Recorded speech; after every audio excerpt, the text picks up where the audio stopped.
Kuasa Tuhan sempurna dalam kelemahan kita. 2 Korintus 12 ayat 2 sampai 10 diberi judul kuasa Tuhan sempurna dalam kelemahan kita. Jemaat yang dikasihi Tuhan, karena keadaan maka khotbah ini akan sedikit diperpendek. Kalau kita mendengarkan cerita pembacaan ini, yang mau dikatakan Paulus begini, saya ini sudah pernah naik ke surga. Saya sudah pernah naik ke surga. Tapi dia tidak menunjuk secara real bahwa aku ini sudah ke surga. Tapi dia bilang, orang itu naik ke tingkat ketiga. Itu siapa? Itu dia. Tetapi apakah bahwa kemudian saya yang sudah pernah naik ke surga ini lebih bernegah daripada kalian yang belum pernah ke surga? Tidak. Dia katakan, saya lebih senang dengan penderitaan ini. Biarlah saya mengalami kesulitan-kesulitan ini dan tidak menyombongkan bahwa saya ini sudah pulang dari surga. Kira-kira gambarannya begitu. Kan jelas dikatakan ini ada yang naik ke tingkat ketiga. Siapa itu dia? Yang mendengarkan kata-kata yang tidak dikatakan oleh manusia. Dia, Paulus. Tapi dia tidak pernah berkata, apa juga kamu? Saya ini sudah pulang dari surga. Di tingkat ketiga saya pernah ada. Dan saya sudah lebih pernah mendengarkan kata-kata yang belum pernah didengarkan dan belum pernah diucapkan oleh manusia. Itu saya. Tapi dia di dalam kondisi itu sedang disudutkan, sedang dipinggirkan di jemaat Korintus. Walaupun secara prinsip dia bisa berkata bahwa saya sudah 14 tahun Kristen. Proses 14 tahun Kristen itu atau 14 tahun mengikuti Kristus itu bukan proses yang mudah, tidak gampang. Tapi dia tidak mengedepankan semua itu. Dalam 14 tahun menjadi Kristen, dia bukan Kristen sembarangan. Dia Kristen yang luar biasa karena pekerjaannya tidak gampang-gampang. Dia hampir mati di lautan, dia berapa kali di penjara dan berapa kali jiwanya terancam. Tapi dia merasa itu belum ada apa-apanya. Kayak kita satu kali saja ditangkap mak demo sudah berkata, apa kau itu?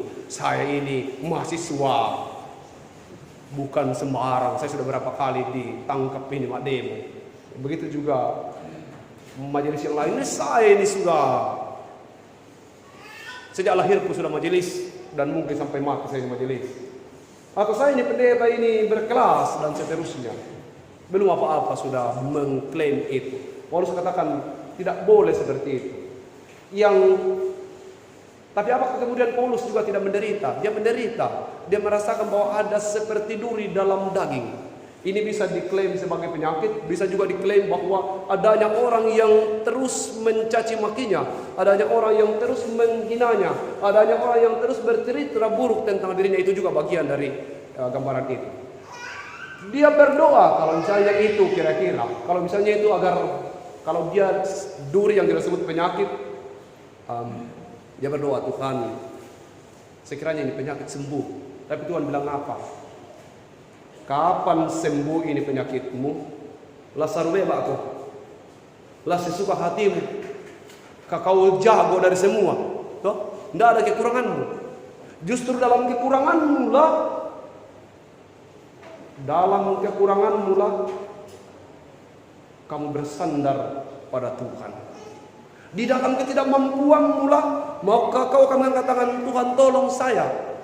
Tapi kalau kamu kuat, maka kamu pasti bilang, tanpa Tuhan pun panen jagung tahun ini pasti berhasil. Tanpa Tuhan 10 tahun ke depan jemaat ini akan menjadi jemaat yang superhero. Kira-kira begitu. Kalau itu penyakit. Tapi kalau itu kemudian cacian atau hinaan atau ucapan-ucapan yang menyudutkan Paulus, maka Tuhan pun jawab bersama.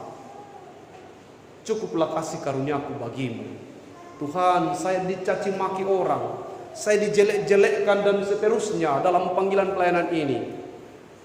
Bisakah itu dihentikan? Tuhan bilang tidak, biarkan itu supaya kau tahu bahwa kau tidak sempurna.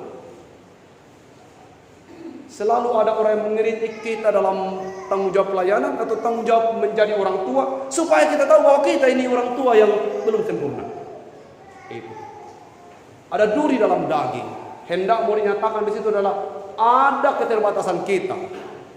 Justru dalam keterbatasan kita sebagai pendeta kah, sebagai majelis gereja kah, sebagai ayah atau ibu, sebagai apapun kita itu, kita mengetahui bahwa para lu tahu mak dewata akan terbatas tahu.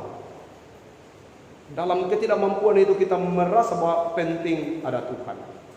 Tapi apa kemudian dalam penderitaan itu tidak ada pengharapan? Ada kaharis atau ada belas kasih Tuhan yang selalu berlaku. Kalau kita terlalu kuat, kalau kita terlalu hebat, kita tidak membutuhkan belas kasih Tuhan. Kalau kita terlalu merasa bahwa kita mampu, kita bisa dan kita dapat, maka belas kasih Tuhan itu tidak terbutuhkan. Tapi justru dalam keadaan ketidakmampuan itulah, dalam penderitaan yang serius, Paulus diberi jaminan, cukuplah kasih karuniaku bagimu. Artinya sakit memang sakit, tapi jangan takut, karena di atas sakitmu itu ada kasih karuniaku yang cukup.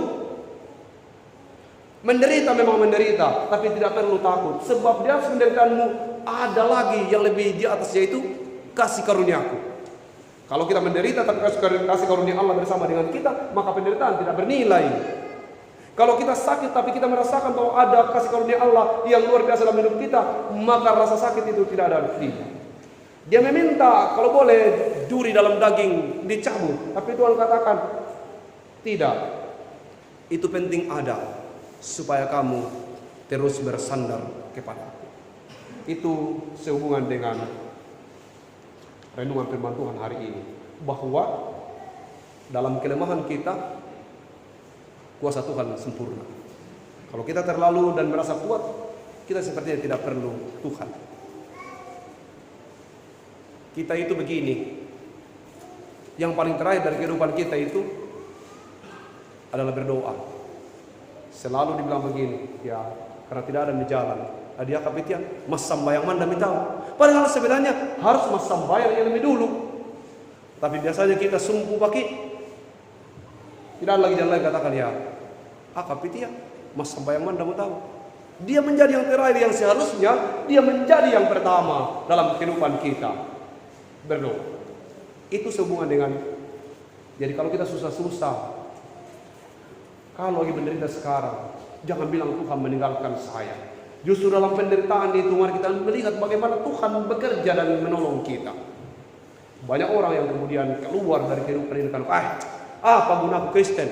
Saya sudah sejak lahir Kristen, tapi begini terus kah? Malah ada orang katakan, kalau kita Kristen itu kita miskin terus. Oh tidak. Kemiskinan itu bukan akibat Anda Kristen. Dan kalau Anda kaya bukan karena Anda Kristen.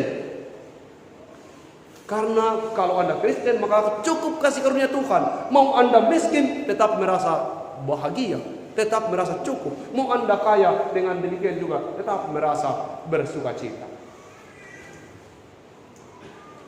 Kenapa demikian? Supaya dalam kelemahan kita, dalam keterbatasan kita merasakan bahwa inandentongan dan dewata. Ada Tuhan. Kalau ada yang sudah tidak mampu dikerjakan lalu kemudian bisa dikerjakan, baru dia bilang, wah luar biasa Pak Kamasena dewata. Kelihatannya dewata benar, tidak mungkin. Ini persoalan iman kita. Nanti kalau kita tidak mampu baru kita bilang butuh Tuhan. Selama kita mampu maka tidak perlu Tuhan. Sekarang diajarkan kepada kita bahwa di dalam segala kelemahan kita kuasa Tuhan sempurna. Dia harus semakin besar dan kita semakin kecil. Itu khotbahnya. Sekarang untuk baptisan. Untuk baptisan, karena dulu membaptis daripada khotbah, maka saya hanya bilang begini untuk keluarga yang anak-anaknya dibaptis. Kalau kita bikin kopi, Pak Jordi kemarin saya lihat posting goreng ikan apa kata, saya hanya komen sompa. Ya mungkin karena istrinya baru melahirkan jadi dia memasak. Mudah-mudahan kalau anak kekasih sudah besar masih terus memasak.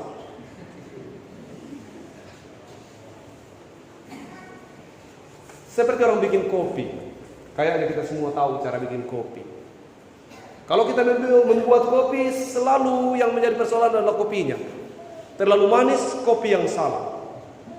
Terlalu pahit juga, kopi yang salah. Atau kurang gula tetap kenapa? Tidak enak ini kopi.